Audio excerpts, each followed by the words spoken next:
ఫిబ్రవరి 14న జరిగే అధిక జన మహాసంకల్ప సభకు లక్షలాదిగా తరలిరండి. స్థలం Bible mission grounds, Nagarjuna university ఎదురుగా, గుంటూరు.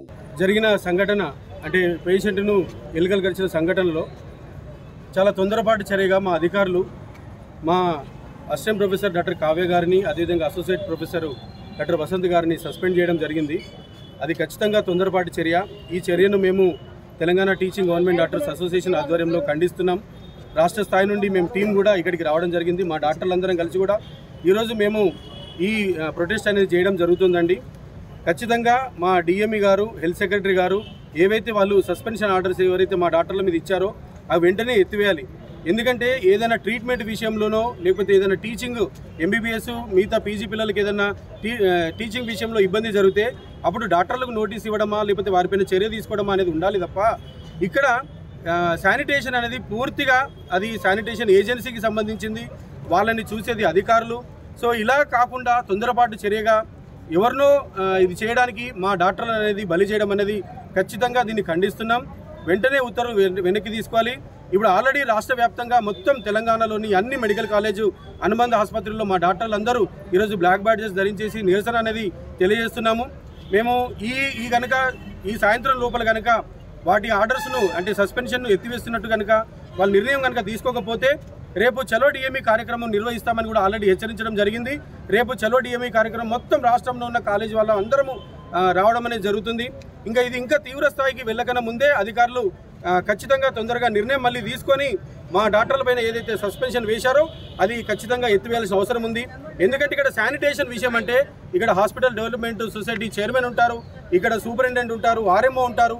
సో వారి కింద ఆ ఏజెన్సీ అనేది పనిచేస్తుంది.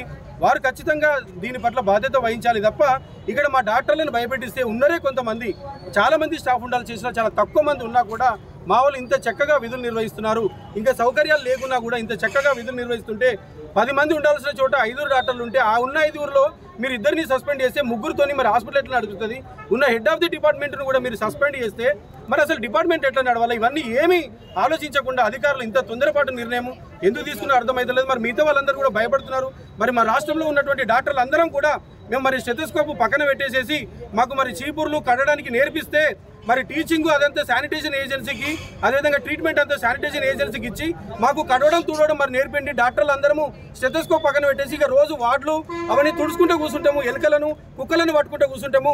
మరి ఇది బంద్ చేసేసి పూర్తి స్థాయిలో మరి ఇక్కడ ఇన్ఫ్రాస్ట్రక్చర్ ఏర్పాటు చేస్తారా మీరు? లేకపోతే ఇంకా ఏజెన్సీని వాటిపైన ఇంకా చర్యలు తీసుకుంటారా? లేదా ఉల్టా మా డాక్టర్ల మీదనే చర్య తీసుకుంటే మరి మేము ట్రీట్మెంట్ చేయాలా వద్దా? మేము టీచింగ్ చేయాలా వద్దా?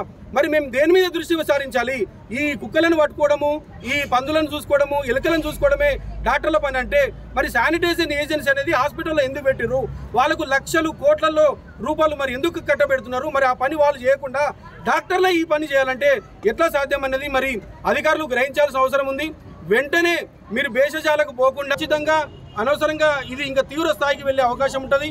అధికారులు ప్రభుత్వాన్ని తప్పుదో పట్టించకుండా ఖచ్చితంగా ఈ విషయంలో సరైన నిర్ణయం తీసుకొని వెంటనే ఈ రద్దును మనము రద్దు చేయాల్సిన అవసరం ఉంది. సస్పెన్షన్లను లేని పక్షంలో తీవ్ర పోరాటం చేస్తామని మా టీటీసీడీ ఆధ్వర్యంలో మరొకసారి హెచ్చరిస్తున్నాను.